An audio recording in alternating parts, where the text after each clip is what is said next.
रत्नागिरी जिल्ह्यातील खेड दापोली राज्यमार्गावर खेड शहरानजीक योगिता डेंटल कॉलेजजवळ भीषण अपघात झालाय। पुण्याहून दापोली तालुक्यातील दाभोळ येथे फिरण्यासाठी निघालेल्या कुटुंबियांच्या वॅगनार कारची समोरून येणाऱ्या महिंद्रा पिकअप वाहनाशी समोरासमोर धडक झाली आहे। या अपघातानंतर महिंद्रा पिकअप हे वाहन सुमारे 25 ते 30 फूट खोल खड्ड्यात उतरले, तर वॅगनार कार पुलाच्या संरक्षण कठड्याला अडकून राहिल्याने मोठी दुर्घटना टळली आहे। वॅगनार कारमध्ये लहान मुलांसह एकाच कुटुंबातील 4 प्रवासी आणि चालक होता। या अपघातानंतर इतर वाहन चालकांनी तात्काळ मदत करत जखमींना खेडमधील खासगी रुग्णालयात उपचारासाठी दाखल केले।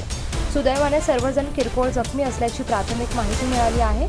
दरम्यान या घटनेची माहिती मिळताच पोलिसांनी घटनास्थळी धाव घेत पंचनामा देखील सुरू केला आहे।